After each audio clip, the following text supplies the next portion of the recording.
Tal vez algunas de las reglas te parecerán muy simples, pero quiero que recibas toda la información necesaria para que obtengas una completa comprensión de la partida de ajedrez. Al ser así, entenderás cómo jugar el ajedrez en forma general y también cómo se debe jugar en diferentes situaciones típicas. Entonces todo será totalmente claro e incluso obvio para ti. Así, la séptima lección se llama Las demás piezas y reglas importantes de la partida de ajedrez. Y aquí va. Para empezar, ¿cómo deberías usar tu rey con efectividad? Como todos sabemos, en la apertura debemos enrocar. Algunos dicen que deberías enrocar no porque puedes, sino porque pretendes hacerlo o lo necesitas. Hay muchos proverbios ajedrecísticos sobre el enroque, pero lo realmente importante es que enrocar es algo que deberías hacer. ¿Sabías que en el pasado el enroque se hacía simplemente intercambiando el rey y la torre? Ejemplo, el rey iba a H1 y la torre iba a E1. Esto se hacía para activar la torre, lo cual es bien importante entender. Está bien que el enroque pone a salvo a tu rey, pero la idea principal del enroque es poner en juego la torre. Si no enrocas, estarías jugando sin las dos torres. Juegan las blancas.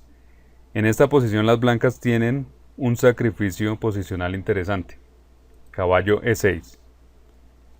Después de F por E6, dama H5 jaque. De esta manera las blancas evitarán que las negras enroquen. ¿Esto vale tanto como un caballo? ¿Qué opinas? Sin enrocar, juegas sin las dos torres. Si lo entiendes, no tendrás dudas sobre el sacrificio de las blancas. Este sacrificio es totalmente correcto. Vamos a ver los movimientos que siguieron. Rey F8. Torre H a F1 jaque. Alfil F6. D por E6. Y aunque es el turno de las negras, no pueden hacer nada en realidad. Las negras no pueden usar sus torres y ese es el mayor problema. En el siguiente movimiento las blancas jugarán E7 o torre D8 o torre D7 seguido de dama F7 mate. Hay algo gracioso en esta posición. Volviendo al jaque, las negras solo tienen una forma de sobrevivir: moverse con el rey a D7. Después de dama G4, amenazando, parece que las negras deberían rendirse, pero la computadora ofrece el movimiento totalmente increíble: rey D6. Parece que el razonamiento de la computadora es así: en la apertura debemos desarrollar las piezas, así que la computadora, al evaluar las piezas negras, decidió desarrollar su rey. Por cierto, en el siguiente movimiento el rey va a continuar su viaje, yendo a C5, y esta es una de las variantes más locas que he visto. Aún así, solo la computadora puede jugarla, y de todas formas las blancas tienen un fuerte ataque. Al no enrocar, además tienes que jugar sin las dos torres. Por tal razón es que es tan importante enrocar. Si no puedes enrocar, bueno, debes hacerlo. Quiero decir, incluso, enrocar artificialmente. Por ejemplo, en el gambito Benko, las blancas tienen que mover su rey en una de las líneas principales. Por tal razón, después de eso, las blancas tienen que enrocar artificialmente. Para eso deben jugar G3, rey G2, caballo F3 y torre E1. Solo después de poner su torre H1 en juego, las blancas pueden sentirse tranquilas. En el final el rey se vuelve una pieza normal. Entonces los principios generales aplican para el rey de la misma forma que para todas las otras piezas. Siguiendo el principio del centro, debes llevar el rey al centro. De acuerdo con el principio de la máxima actividad, debes avanzar el rey tanto como sea posible. Ocurre por completo lo mismo con la dama. Siguiendo los principios generales, debes avanzarla y mantenerla muy cerca del centro. Sin embargo, normalmente es imposible hacerlo en las fases iniciales de la partida, porque así la dama sería atacada por los peones y piezas menores del oponente. Por eso es que en la apertura tenemos que mantener la dama a salvo, en nuestro territorio, detrás de nuestros peones y piezas. Muy a menudo debes ubicar la dama en las casillas centrales de la segunda o tercera fila. Y aquí hay otro consejo útil. Desarrolla tu dama al final de todo. Usualmente es muy obvia la ubicación para desarrollar tus piezas menores. En la mayoría de los casos desarrollarás tus caballos a F3 y C3. Los alfiles irán a las casillas más adelantadas disponibles. Y no es muy claro en dónde desarrollar tu dama. Por eso deberías posponer esa decisión, hacer primero todos los movimientos obligatorios y después de eso, ya será más fácil encontrar la mejor posición para la dama dependiendo de la situación concreta. Como ya he dicho, con mucha frecuencia ubicarás tu dama en casillas centrales de la segunda o tercera fila. Ya cuando ocurran algunos intercambios, ciertamente debes activar la dama, llevarla al centro y avanzarla. Continuemos. ¿Cómo usar las torres eficazmente? Tenemos dos reglas principales aquí. La primera regla dicta: la torre necesita líneas abiertas. Por lo tanto, si tienes una torre, debes avanzar los peones y abrir líneas. Esta es una regla muy importante. Tal vez pienses, es obvio, todo el mundo lo sabe. Entonces déjame mostrarte algunos ejemplos. ¿Cómo jugarías con las blancas aquí? No me refiero solo al siguiente movimiento. Las blancas obviamente necesitan mover el alfil atacado, sino cuál es el plan de las blancas. Por favor, pausa el video y trata de encontrar el plan correcto para las blancas. El conductor de las blancas, que es un gran maestro, de hecho es el primer gran maestro británico, no fue capaz de encontrar ningún plan constructivo. Él jugó alfil C2, torre E1, A4, simplemente tratando de sostener la posición. Sin embargo, las negras jugaron F5, llevaron el rey al centro, ganaron el peón D y la partida más tarde.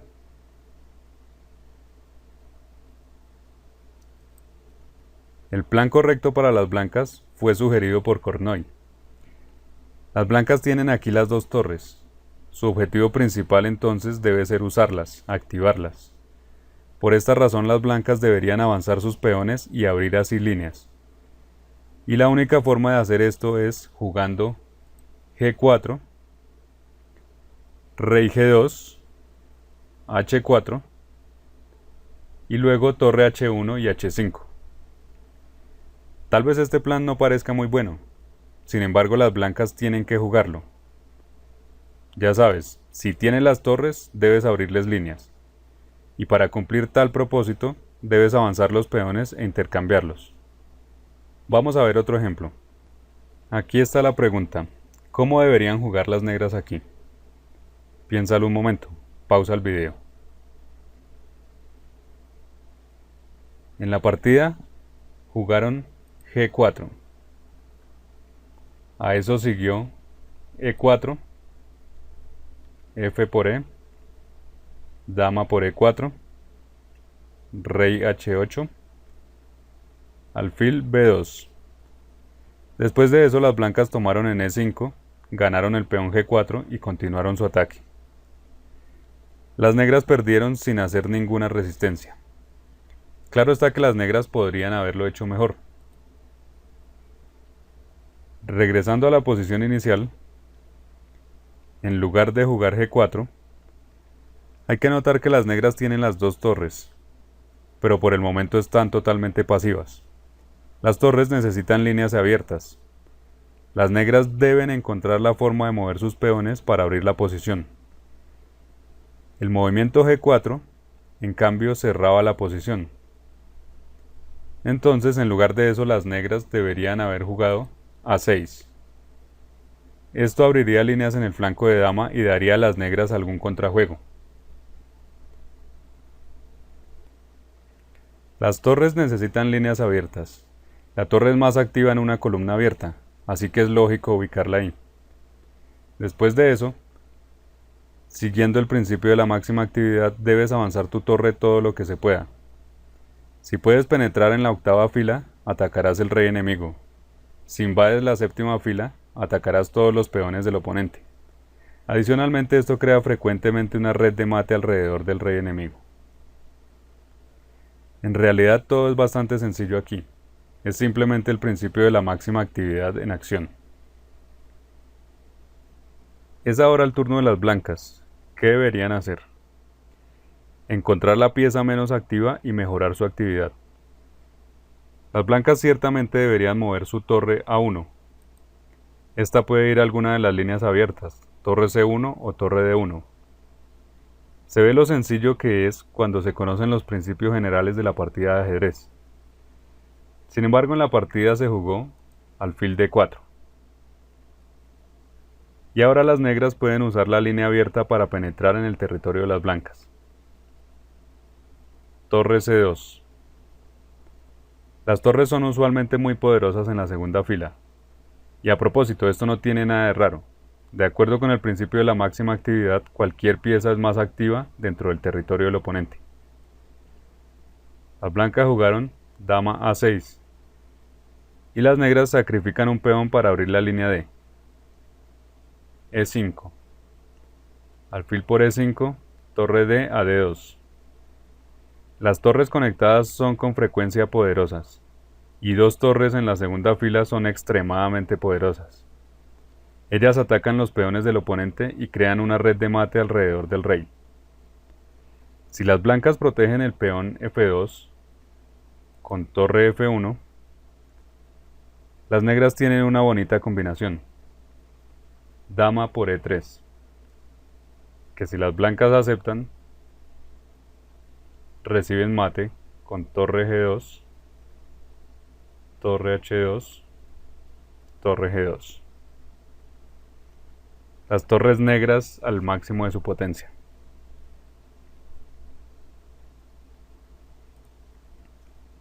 En la partida las blancas jugaron dama B7 en lugar de torre F1.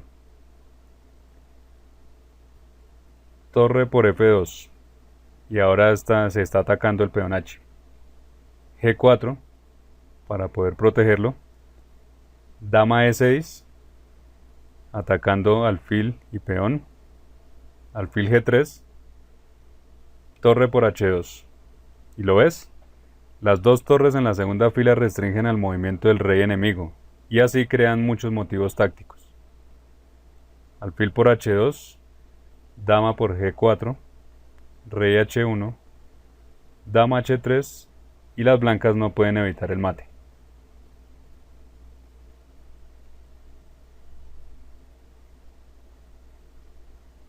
Aquí otro consejo más. En una columna abierta, pon tu torre al frente de tu dama. Las blancas han ubicado sus piezas pesadas en una columna abierta y en el orden correcto. Las torres enfrente de la dama. Por lo general vas a usar una columna abierta para penetrar en territorio del oponente. Después de tal invasión, tu pieza estará en medio de las fuerzas del oponente, lo cual puede ser peligroso. Es por eso que debemos asignar a la torre tan riesgosa misión. La dama es demasiado valiosa para misiones que no tienen vuelta atrás. En esta partida continuó dama B4, alfil A6 y las negras están tratando de capturar la torre. Sin embargo, las blancas tienen una fuerte respuesta. Torre por D7 aprovechando la clavada del caballo. Después de dama por A5, dama por A5, alfil por A5, torre por D6, las blancas son ganadoras. Si las negras retiran su caballo del ataque, las blancas capturarán el alfil A6.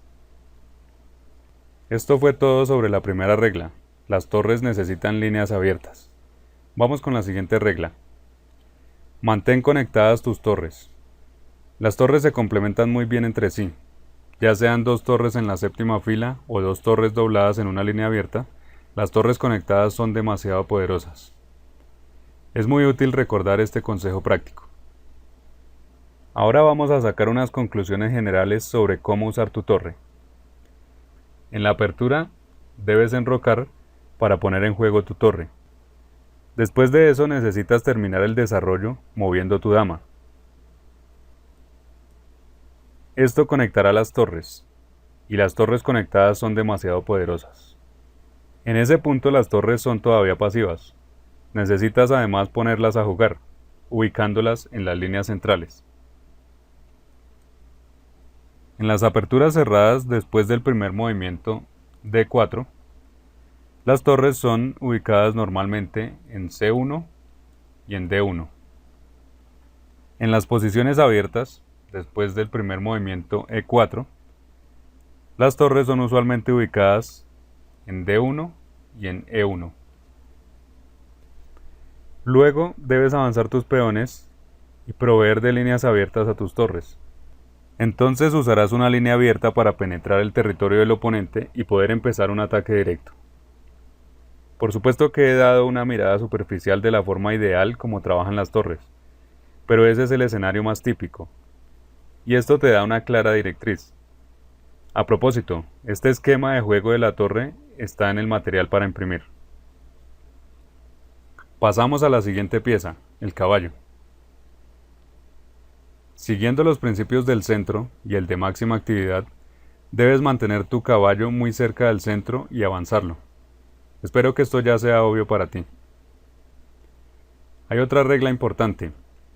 El caballo necesita casillas fuertes. Lo analizamos en las lecciones anteriores.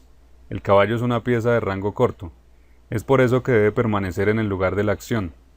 Por lo tanto, necesita una casilla fuerte. Si no, el oponente lo expulsará de cualquier forma. Una casilla fuerte para ti es lo mismo que una casilla débil en la posición del oponente. O sea, una casilla que no puede protegerse con los peones del oponente. Así, el caballo es normalmente muy activo cuando el oponente tiene muchas debilidades. Aquí las negras tomaron el caballo, alfil por C3, B por C3. Generalmente el alfil es más fuerte que el caballo y no debería intercambiársele. Sin embargo, en esta posición las negras notaron la presencia de dos factores importantes. Uno, que este intercambio daña la estructura de peones de las blancas y las negras pueden atacar tales debilidades. Y el segundo factor, cuando tu oponente tiene muchas debilidades, tu caballo tiene muchas casillas fuertes disponibles y por lo tanto estará muy activo. En la partida siguió caballo E5 atacando el peón y además C4 es una de las casillas fuertes para el caballo. Hablábamos de las debilidades. Así que las negras quieren ubicar el caballo ahí. Torre B1, B5. Esto cierra el eventual contrajuego y da la casilla C4 al caballo. C por B. Recaptura. Torre B2 protegiendo el peón. Dama por G5. Alfil por G5. F6. Alfil C1. Y aquí vemos que las blancas tienen varias debilidades.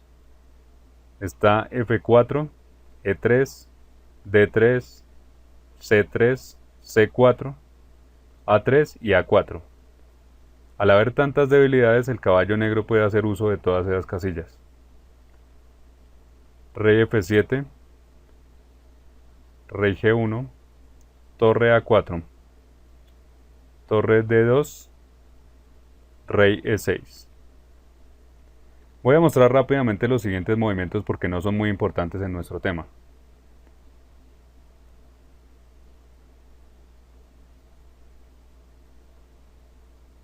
Las negras están mejorando su posición poco a poco. En este caso las blancas, cansadas de esperar, quieren hacer algo.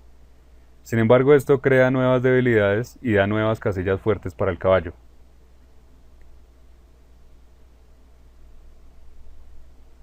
Después del intercambio, el caballo negro tiene ahora la nueva casilla fuerte D5. Caballo B6 y luego las negras jugarán caballo D5 y ganarán uno de los peones débiles blancos. Aprovechando estas ventajas del caballo sobre el alfil en esta posición concreta, las negras ganaron después la partida. La última regla sobre los caballos no es nueva para ti. En la apertura debemos desarrollar los caballos antes que los alfiles. Y esta es una consecuencia lógica del principio de la pieza menos activa.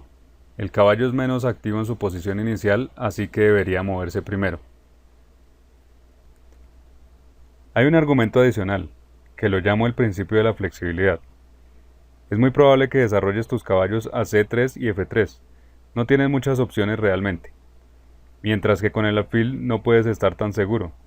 Algunas veces irá a B5, otras a C4 e incluso a D3. Por lo tanto, tiene sentido jugar caballo F3 porque de todas formas tendrás que hacerlo. Más tarde podrás decidir a dónde mover el alfil dependiendo de la situación futura. Por tal razón, debemos desarrollar los caballos antes que los alfiles. Esto es todo lo que quería decirte en esta lección.